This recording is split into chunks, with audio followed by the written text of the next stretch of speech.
जय हिंद साथियों। देश भर में सामान्य वर्ग यूजीसी के नियम को लेकर के विरोध प्रदर्शन कर रहा है।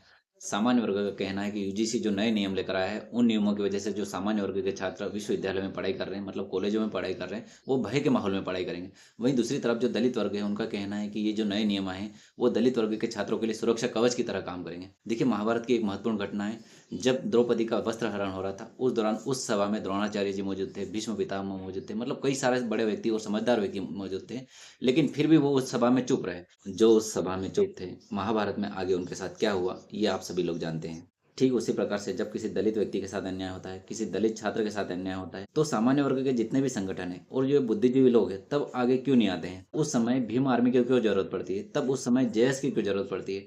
सबसे पहले उनको आगे आना चाहिए और बोलना चाहिए, ये व्यक्ति हमारे समाज को, सामान्य वर्गों को बदनाम कर रहा है, और इसी व्यक्ति की वजह से जो एसटी एससी जैसा एक्ट है वो जीवित है। इसी व्यक्ति की वजह से जो यूजीसी जैसा एक्ट है वो सरकार द्वारा लाया जा रहा है। कहीं न कहीं वो व्यक्ति जिम्मेदार है। ऐसे दुर्योधन के प्रति आप खुलकर नहीं बोलते हो, और फिर जैसे ही सरकार एक्ट बनाती है तो आप उस एक्ट के खिलाफ में हो जाते हो और कहते हो कि ये जो एक्ट है वो गलत है।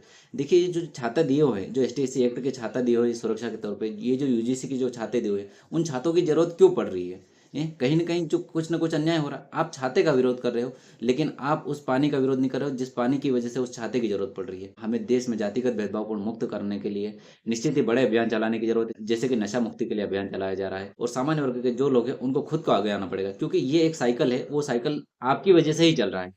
आप में ही कोई व्यक्ति ऐसा है, जो व्यक्ति इस प्रकार का अन्याय कर रहा है, आपके समाज का नाम ले रहा है और आपके समाज को बदनाम कर रहा है। जो भी व्यक्ति अन्याय करता है, उस व्यक्ति को रोकने का प्रयास कीजिए, और निश्चित ही ऐसे एक्ट एक दिन अपने आप समाप्त हो जाएंगे। और बाकी आप क्या सोचते हो इसके ऊपर, आप हमें कमेंट सेक्शन के माध्यम से बताइए, और मिलते हैं नेक्स्ट वीडियो में।